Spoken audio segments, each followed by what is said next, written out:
Tip number 1. இப்போ நம்ம பால் காய்ச்சும்போது நம்ம பாத்திரத்துலேயே ஒட்டாமல் இருக்கணும். அந்த பால் வந்து அடியில் பாத்திரத்தில் அப்படின்னாக்கி பால் காய்ச்சறதுக்கு முன்னாடி கொஞ்சமாக தண்ணி சேர்த்துட்டு இந்த மாதிரி பால் காய்ச்சி பாருங்கள், ஒட்டவே ஒட்டாதுங்க. ட்ரை பண்ணி பாருங்கள். இப்போ நம்ம வீட்டில் பழைய கருத்து போன செயின், கம்மல், ஏதாவது வளையல் ஏதாவது இருந்துச்சுனாக்கி இந்த மாதிரி ட்ரை பண்ணி பாருங்கள் ஃப்ரெண்ட்ஸ். ரொம்ப யூஸ்ஃபுல்லாக இருக்கும். இப்போ என்னுடைய பாப்பா கம்மல் தாங்க, இது வந்து கவரிங் தாங்க, ரொம்பவே கருத்து போயிடுச்சு.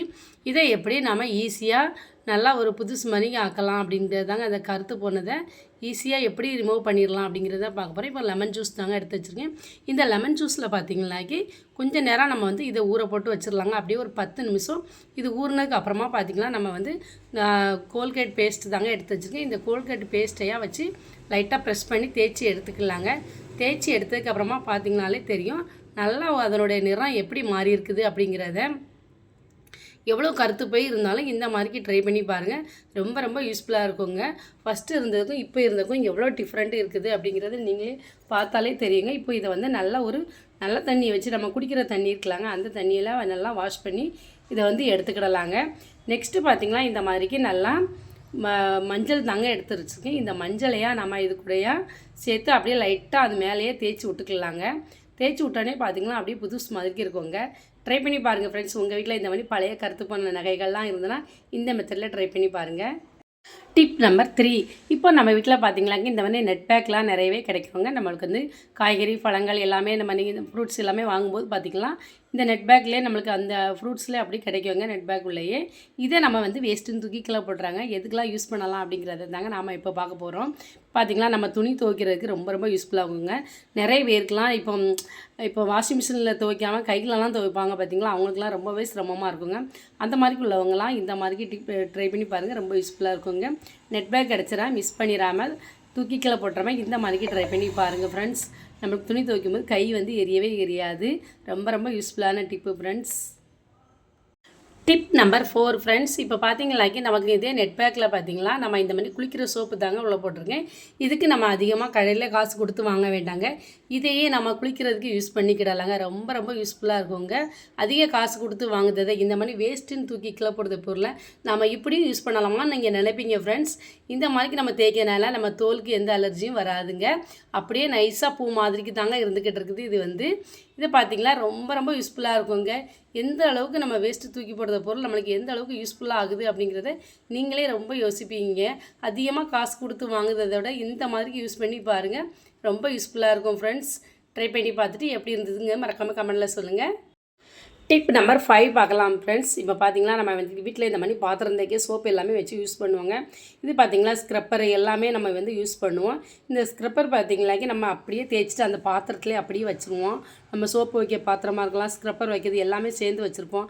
ஆனால் இந்த மாதிரி அந்த நெட் பேக்கில் பார்த்திங்களா இப்படி வச்சு ஒரு ஆணியில் நம்ம தொங்க விட்டோம்னா அப்படியே நம்ம தண்ணி எல்லாமே அந்த சிங்கி பக்கத்தில் வச்சு மாட்டி விட்டோம்னா நம்மளுக்கு அப்படியே அந்த தண்ணி எல்லாமே வடிஞ்சு வந்துடுங்க. ஸ்க்ரப்பரையும் இந்த மாதிரிக்கு வச்சிட்டோம்னா நம்மளுக்கு கொசு தொல்லைங்கிறது வீட்டில் இருக்கவே இருக்காது. ட்ரை பண்ணி பாருங்கள். Tip number 6. இப்போ பார்த்திங்களா நம்ம உருளைக்கிழங்கு வந்து அதிக குவான்டிட்டிலாம் வாங்கி வச்சுருப்போங்க. இந்த மாதிரி வாங்கி வைக்கிறதுனால பார்த்திங்களா நம்மளுக்கு வந்து நம்ம அந்த முளை பொரிக்கிறோம்லங்க, அப்படியே முளைச்சி வந்துடும். அந்த உருளைக்கிழங்கு பார்த்திங்களாக்கி கொஞ்சம் நாள் ஆகிட்டுனாலே முளைச்சி வந்துடுங்க. அந்த மாதிரிக்கெலாம் முளை இல்லாமல் வரணும் அப்படின்னாக்கி பூண்டு அது கூட சேர்த்து பாருங்கள். நம்மளுக்கு வந்து ரொம்ப நாள் ஆனாலும் அந்த உருளைக்கிழங்கு வந்து முளை கட்டாமல் இருக்குங்க. பார்த்திங்களாலே தெரியும். அது கூட ஒரு மாதிரி பச்சை நிறத்தில் வரும், அதுவும் இல்லாமல் இருக்குங்க. இந்த மாதிரிக்கு நம்ம வைக்கிறதுனால ட்ரை பண்ணி பாருங்கள். Tip number 6. இப்போ பார்த்திங்கன்னா நம்ம 25 kg அரிசி தாங்க மூட்டை எடுத்து வச்சுருப்போம். இந்த அரிசியில் பார்த்திங்கன்னா இந்த மாதிரி நூல் இருக்கும். இதை நிறைய பேர் எடுக்கிறதுக்கு ரொம்பவே கஷ்டப்படுவோம். ஆனால் ரொம்ப ரொம்ப ஈஸி தாங்க. இது வந்து எப்போமா அவங்களுக்கு டைம் கிடைக்கிறேன்னா நான் ஒரு வீடியோவை இது போடுதேன் பாருங்கள். இப்போ நூலை பாருங்கள், ஈஸியாக கச்சக்குன்னு அப்படியே எடுத்தாச்சு பாருங்கள். இப்போ இந்த நூல் பார்த்திங்களா நம்ம வேஸ்ட்டுன்னு தூக்கி அப்படியே தூக்கி கீழே போட்டுருவோங்க. இது எதுக்கு யூஸ் ஆகும் அப்படிங்கிறது தாங்க பார்க்க போகிறோம். இப்போ இந்த நூல் பார்த்திங்களா நம்ம வீட்டில் வந்து பூ கட்டுறதுக்கு இது ரொம்ப ரொம்ப யூஸ்ஃபுல்லாக இருக்குங்க. நம்ம வீட்டு செடியிலலாம் இப்போ கொஞ்சமாக பூ பூத்துருக்கு அப்படிங்கிற பட்சத்தில் பார்த்திங்களாக்கி அது கட்டும்போது நம்மளுக்கு ரொம்ப யூஸ்ஃபுல்லாக இருக்கும். இந்த நூலை ஏன்டா நம்ம தூக்கி கீழே போட்டோம், பூ கட்டும்போது நம்மளுக்கு நூல் இல்லையே அப்படின்னு யோசிப்போம். ஆனால் இதை எடுத்து வச்சுருந்தோம்னா நம்மளுக்கு பார்த்திங்களா ரொம்ப ரொம்ப யூஸ்ஃபுல்லாக இருக்குங்க. அந்த டயத்தில் வந்து இப்போ பார்த்திங்களா பூக்காராமாட்டை வந்து நம்ம பூ வாங்குவோம். சில டைம் பார்த்திங்களா நூல் வாங்க மறந்துடும். ஒரு சில டைம் அவங்களே நூல் இல்லை அப்படின்னு சொல்லிடுவாங்க நம்மளுக்கு. அப்புறம் பூ வாங்கிக்கிட்டு நம்ம வந்து ஐயோ நூல் இல்லையே அப்படின்னு நினச்சிக்கிட்டு இருப்போங்க. அந்த மாதிரி டயத்தில் பார்த்திங்களா இந்த நூல் நம்மளுக்கு வந்து ரொம்ப ரொம்ப யூஸ்ஃபுல்லாக இருக்கும். யாருக்கெல்லாம் இந்த மாதிரி நடந்திருக்குது அப்படிங்கிறத மறக்காமல் கமெண்ட்டில் சொல்லுங்கங்க. இப்போ என்கிட்ட இந்த இட்லி பூ இருக்குதுங்க. எங்கள் ஊரில் இதை இட்லி பூன்னு சொல்லுவோம். நீங்கள் இதை என்ன பூன்னு சொல்லுவீங்க உங்கள் ஊர்லலாம் அப்படிங்கிறத மறக்காமல் கமெண்ட்டில் சொல்லுங்கங்க. நான் இப்போ இதை கட்டி காமிக்கிறேன், காமிங்க பாருங்கள். ரொம்ப ரொம்ப யூஸ்ஃபுல்லாக இருக்குங்க. சூப்பராக அப்படி கட்டுறதுக்கு பார்த்தீங்களா, அப்படி பஞ்சு மதுக்கி இருக்குங்க. இந்த பூ கட்டுறதுக்கு நம்ம பூ கட்டுற நூலை விடையும் இந்த சாக்கில் இருக்க நூல் வந்து, அதாவது இந்த அரிசி பையில் இருக்க நூல் வந்து ரொம்ப ரொம்ப சூப்பராக இருக்குங்க கட்டுறதுக்கு. அப்படியே இன்னும் நிறைய பூ கட்டிக்கிட்டே இருக்கலான்னு இருக்குதுங்க. அந்த அளவுக்கு அந்த நூல் வந்து அவ்வளோ சூப்பராக இருக்குதுங்க. இப்போ பார்த்திங்கன்னா நம்மளுக்கு வந்து 2 முழத்துக்கு மேலேயே இந்த நூல் வந்து கட்டலாங்க. இதையே நம்ம வேஸ்ட்டுன்னு தூக்கி போடுது. நிறைய டயத்தில் நம்மளுக்கு வந்து நூல் இல்லையே அப்படின்னு நினச்சிட்டு நம்ம பூ கட்டுறதுக்கெலாம் திணறியிருப்போம்.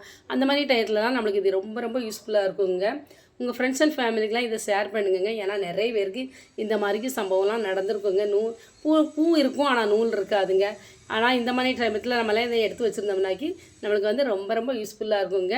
இப்போ கொஞ்சம் இந்த அளவுக்கு கட்டியிருக்கேன். இன்னும் பாருங்கள் நூல் எவ்வளோ நூல் இருக்குது அப்படிங்கிறத ட்ரை பண்ணி பாருங்கள். நீங்களும் உங்கள் வீட்டில் ரொம்ப ரொம்ப யூஸ்ஃபுல்லாக இருக்கும் ஃப்ரெண்ட்ஸ்.